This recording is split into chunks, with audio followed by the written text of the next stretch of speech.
Anil Ambani just left the ED premises after 8 to 9 hours of questioning.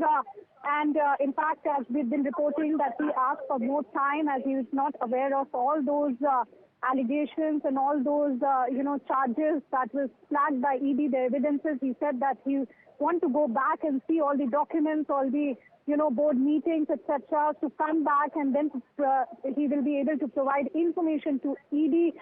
The point here is that the questioning, over by around 7:30 is what sources indicated us. But post that, there was some rectification in the statement, as been telling you that the whatever the statement record happens under PMLA, that is permissible in court. You can't probably change or make any alteration to that. So the thing here is that there was some rectification were happening, and that is why it took some time for Anil Ambani to come out. He was alone there during the questioning hour. There were no associate, no lawyer were there when the questioning were going on. And in fact, after spending 7 to 8 hours inside, he has just left the ED headquarters. And in fact, some of the questions which ED asked him, on the several issues, right from the 17,000 crore of multiple bank loan fraud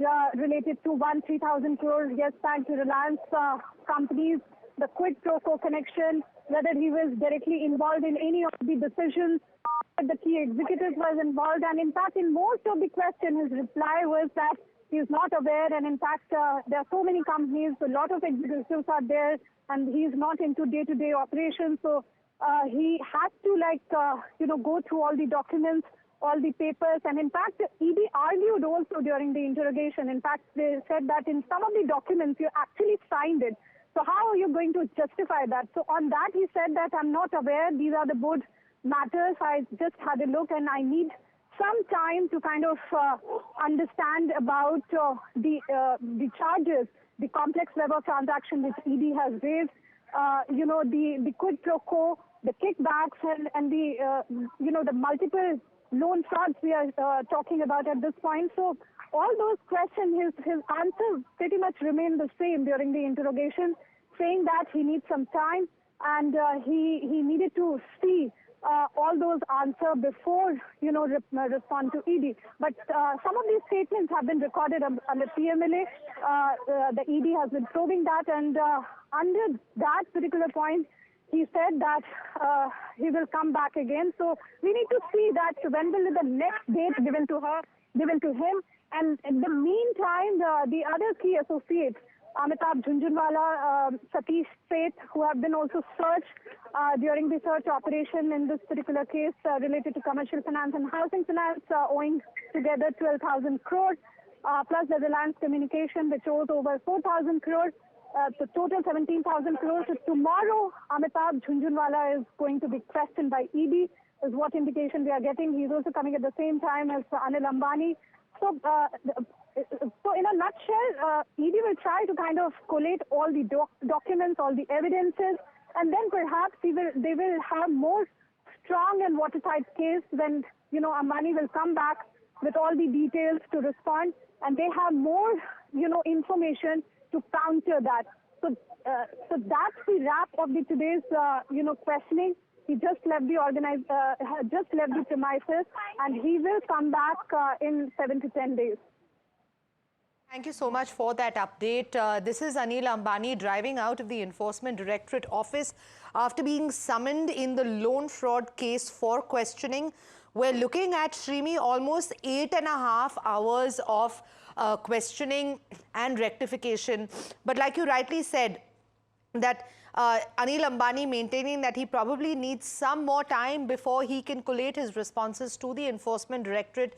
But you also added that some statements have been recorded under the PMLA. Do you think you could tell us a little more about that?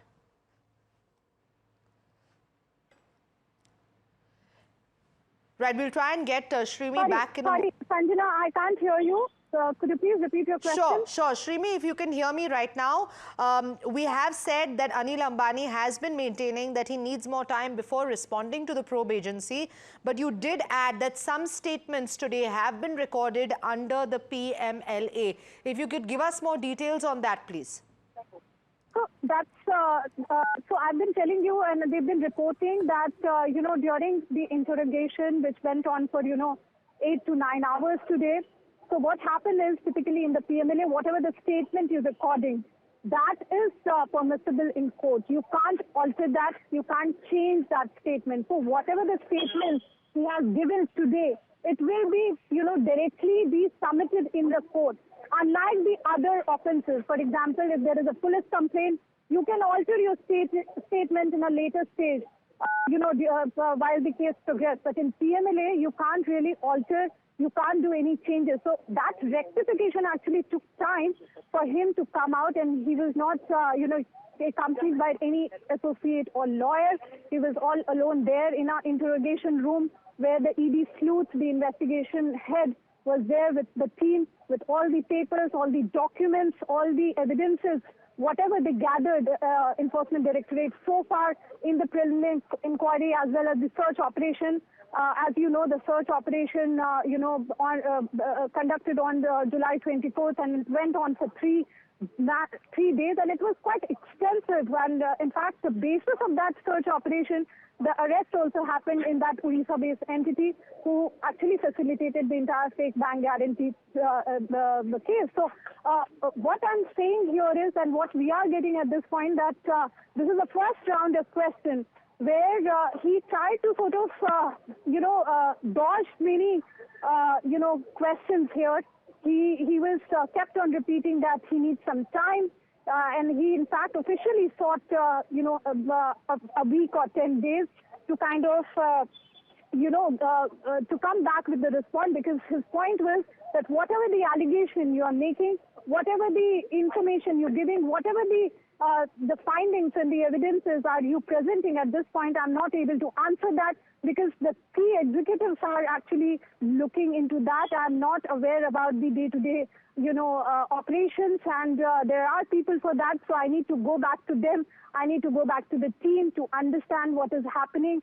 All the board decisions also, because all these loan matters, it can't go through without board decisions. So all those board decisions as well, he said that I need to see all the paper, the internal committee paper, and then perhaps I will come back to you and respond. But whatever the statement he has given, that will be straight go and submitted to the court whenever they are going to file the charge sheet in the matter.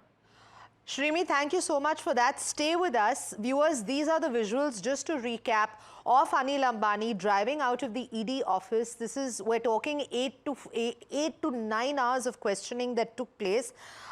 He is being investigated in a major bank loan fraud case involving alleged financial irregularities and loan diversion, totaling around 17,000 crore by his group companies.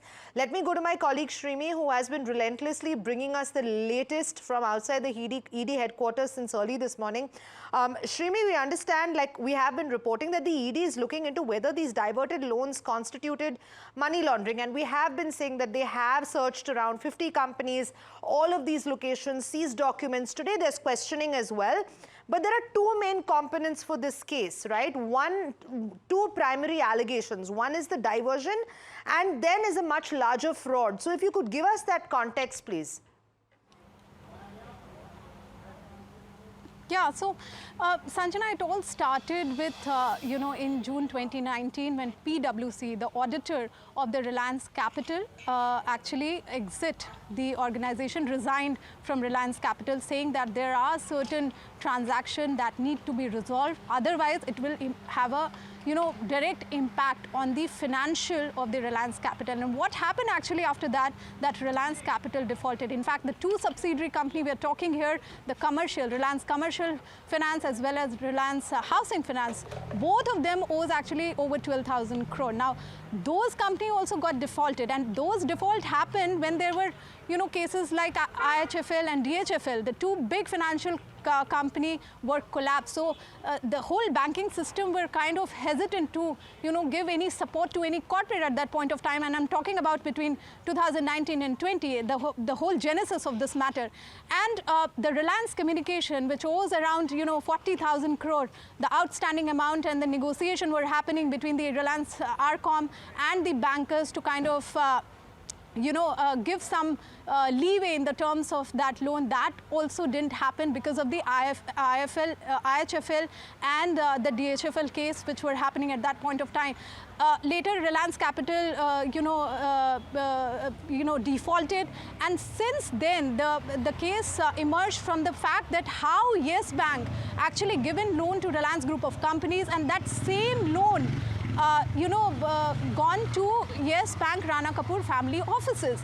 Now, this is something called circular lending, and this is a very major and serious kind of, allegation which ED is looking at, that how you using the depositor money in the circular lending, where you are using the bank loan to, divert it to several shell companies. Almost we are talking about, 24 at least of the shell companies, and coming back again into the Reliance company. So that is what something is, one big allegation is there. And of course, the quid pro quo, the kickbacks, that how much actually you give into banks so that they can, turn a blind eye on all the due diligence process on the loan sanctioning. And that is why, in fact, Sanjana, that now ED is writing to at least 20 plus banks seeking details on the whole credit loan process, the timeline of default, how you have done the recovery, why you have not raised the complaint, why you have not gone for a criminal complaint. So all that sort of question ED is asking from banker. And in fact, we will see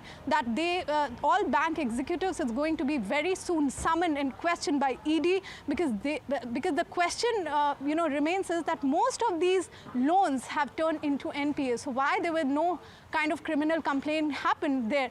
At the same time, the key executives are also, under ED radar, especially the key associate which were, actually managing the whole operation. And in fact, some of the allegation here is that Amitabh Jhunjhunwala, Satish Seth are among those key executives who actually helped them, the ADAG group of companies, to divert loans. So that whole complex web of transaction, the whole modus operandi we are talking about is how that will be executed, the money trail, how that turned into a proceed of crime, the amount which actually the ADAG group of companies has benefited out of this loan default is something ED is looking into, and they are going to establish that with all these questioning, which is currently underway and started with Anil Ambani today, and we will see more questioning and summoning happen in the coming weeks.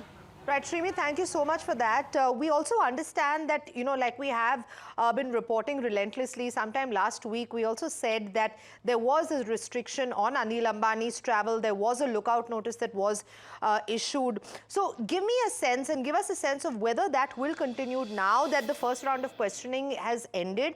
And also, in terms of access to assets during the investigation, what does that look like at the moment? So what typically happens in the high-profile case, or any money laundering case for that matter, the agency issue lookout circular to prevent any flight risk. That what we have seen in the past, we have so many precedents in terms of Nirav Modi, in terms of Vijay Mallya. So to prevent all such instances, of course, the lookout circular have been issued, and that will be effective till the case actually resolves. So it's not like that, okay, the questioning happened and there is a clean chit and now they can, you can go ahead and lift that LOC. No, it's not that way.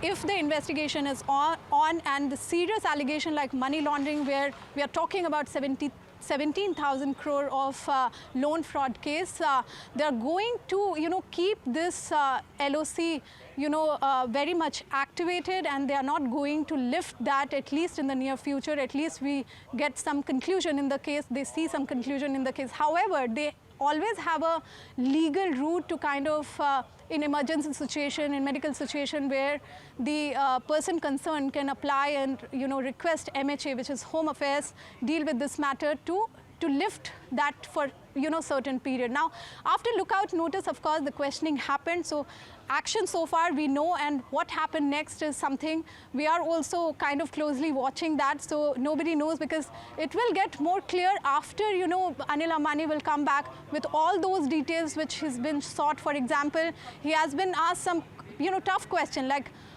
whether you were involved personally or not in this whole saga, the loan fraud, whether, it was a vested interest, whether there is a quid pro quo, whether there was any kind of kickback. So all those questions, and the answer to that and to respond to that is very crucial. So we need to wait what he will come out with and how things will unfold after the second round of questioning, which we could expect in another 7 to 10 days.